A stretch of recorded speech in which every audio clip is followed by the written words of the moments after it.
റഷ്യയും ഇറാനും തമ്മിലുള്ള തന്ത്രപ്രധാനമായ സൈനിക സഹകരണം പുതിയ തലത്തിലേക്ക് നീങ്ങുകയാണ്.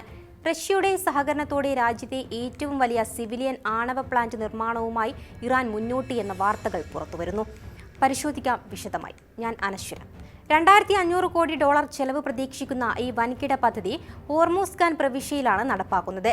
പശ്ചിമേഷ്യയിൽ യുദ്ധഭീതി നിലനിൽക്കുന്ന സാഹചര്യത്തിലും ഇറാന്റെ ആണവ പദ്ധതിയുമായി സഹകരിക്കാനുള്ള റഷ്യയുടെ നീക്കം അന്താരാഷ്ട്ര തലത്തിൽ വലിയ പ്രാധാന്യത്തോടെയാണ് വിലയിരുത്തപ്പെടുന്നത്. ആണവ സഹകരണം ശക്തമാക്കുമ്പോഴും മേഖലയിൽ സമാധാനം പുനഃസ്ഥാപിക്കാനുള്ള നയതന്ത്ര ശ്രമങ്ങളും റഷ്യ സജീവമാക്കിയിട്ടുണ്ട്. ഇറാനും അമേരിക്കയും തമ്മിലുള്ള ചർച്ചകൾ അടിയന്തരമായി പുനരാരംഭിക്കണമെന്നും പ്രശ്നപരിഹാരത്തിനായി ഇരു രാജ്യങ്ങളും ചർച്ചകളിൽ തുടരണം എന്നുമാണ് റഷ്യയുടെ നിലപാട്. ഇതിനൊപ്പം ഗൾഫ് മേഖലയിലെ സമാധാന അന്തരീക്ഷം നിലനിർത്താൻ അറബ് രാജ്യങ്ങളുമായി ഇറാൻ ചർച്ചകൾ മുന്നോട്ട് കൊണ്ടുപോകണമെന്നും ഈ സമാധാന ശ്രമങ്ങൾക്ക് ആവശ്യമായ എല്ലാവിധ നയതന്ത്ര പിന്തുണയും നൽകാൻ തങ്ങൾ തയ്യാറാണെന്നും റഷ്യ വ്യക്തമാക്കിയിരിക്കുകയാണ്. അതിനിടെ അമേരിക്കൻ സൈനികർക്ക് നേരെ ആക്രമണമുണ്ടായാൽ ഇറാനെതിരെ വീണ്ടും പൂർണ്ണ തോതിലുള്ള യുദ്ധം ആരംഭിക്കും എന്ന മുന്നറിയിപ്പുമായി US പ്രസിഡന്റ് ഡൊണാൾഡ് ട്രംപ് രംഗത്തെത്തി. നിലവിലുള്ള താൽക്കാലിക വെടിനിർത്തൽ അവസാനിപ്പിച്ച് സൈനിക നടപടികളിലേക്ക് കടക്കാനുള്ള തന്റെ ഏക റെഡ് ലൈൻ US സൈനികരുടെ ജീവനാണെന്നും ട്രംപ് വ്യക്തമാക്കിയിട്ടുണ്ട്. ഇറാൻ തങ്ങളുടെ സൈനികരെ ലക്ഷ്യമിടുകയും ഏതെങ്കിലും US സൈനികൻ കൊല്ലപ്പെടുകയും ചെയ്താൽ വളരെ പെട്ടെന്ന് തന്നെ തിരിച്ചടിക്കുമെന്നും യുദ്ധം ആരംഭിക്കുമെന്നും ഓവൽ ഓഫീസിലെ മാധ്യമപ്രവർത്തകരോട് സംസാരിക്കവെയാണ് ട്രംപ് പറഞ്ഞത്. ഇറാനുമായുള്ള ചർച്ചകൾ മികച്ച രീതിയിലാണ് മുന്നോട്ടു പോകുന്നതെന്നും ഉടൻ തന്നെ ഒരു വലിയ കരാറിലേക്ക് ഇരു രാജ്യങ്ങളും എത്തിയേക്കുമെന്നും ട്രംപ് കൂട്ടിച്ചേർത്തു. മുൻപുണ്ടായ ശക്തമായ ആക്രമണങ്ങളിലൂടെ ഇറാന്റെ വ്യോമസേനയും നാവികസേനയും തകർത്തു കഴിഞ്ഞതായും അവരുടെ വ്യോമ പ്രതിരോധ സംവിധാനങ്ങളും പ്രധാന നേതൃത്വവും ഇല്ലാതാക്കിയതായും ട്രംപ് അവകാശപ്പെട്ടിരുന്നു.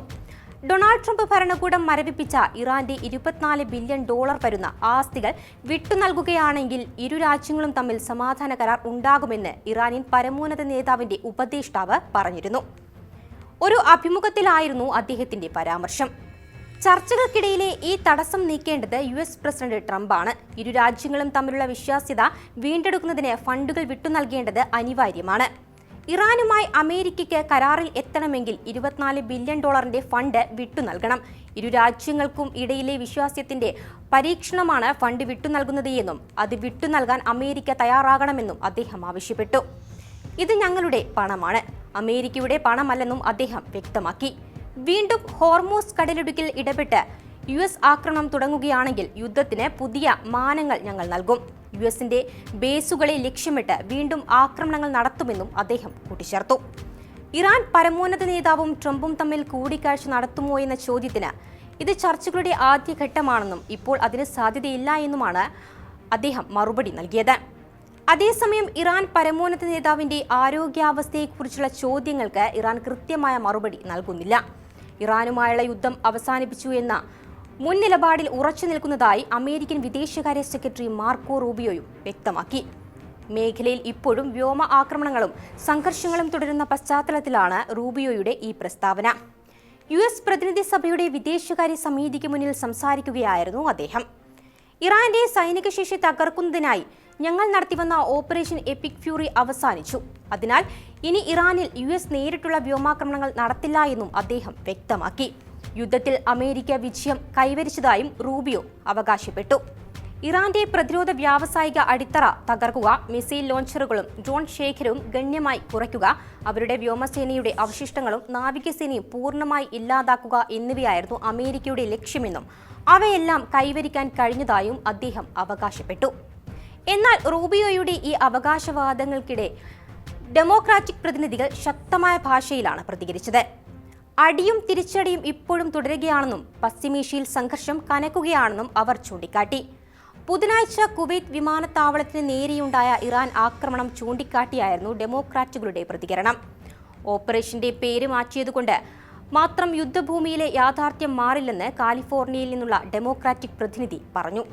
ലോകത്തെ പ്രധാന എണ്ണക്കടത്തുപാതയായ ഹോർമൂസ് ഇപ്പോഴും ഇറാൻ അടച്ചിട്ടിരിക്കുകയാണെന്നും US സൈനികർ ഇപ്പോഴും അപകട മേഖലയിലാണെന്നും അവർ ഓർമ്മിപ്പിച്ചു.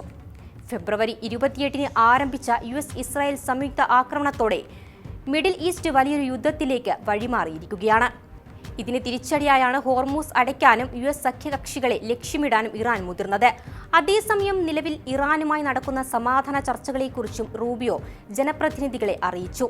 ഇറാന്റെ പക്കലുള്ള സമ്പുഷ്ടീകരിച്ച യുറേനിയം ശേഖരത്തെക്കുറിച്ചാണ് ഇപ്പോൾ പ്രധാനമായും ചർച്ചകൾ നടക്കുന്നതെന്ന് അദ്ദേഹം വ്യക്തമാക്കി. യുഎസിന്റെ പുതിയ താരിഫുകളിൽ പ്രതികരിച്ച് ബ്രസീൽ പ്രസിഡന്റും രംഗത്ത് വന്നു. ബ്രസീലിന് എതിരായ നടപടികൾ അംഗീകരിക്കാൻ കഴിയില്ലെന്ന് അദ്ദേഹം വ്യക്തമാക്കി. കഴിഞ്ഞ ദിവസം ഏതാനും ബ്രസീലിയൻ ഇറക്കുമതികൾക്ക് US 25% തീരുവ ചുമത്തിയതിന് പിന്നാലെയാണ് അദ്ദേഹത്തിന്റെ പ്രതികരണം.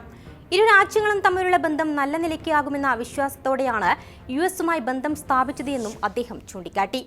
US പ്രസിഡന്റ് ഡൊണാൾഡ് ട്രംപിന്റെ നീക്കങ്ങൾക്കെതിരെ സിൽവ വ്യക്തമായ രാഷ്ട്രീയ നിലപാടുകൾ സ്വീകരിക്കുന്നതിനിടെയാണ് ഇരു രാജ്യങ്ങളും വ്യാപാര ബന്ധത്തിൽ എത്തിയത്.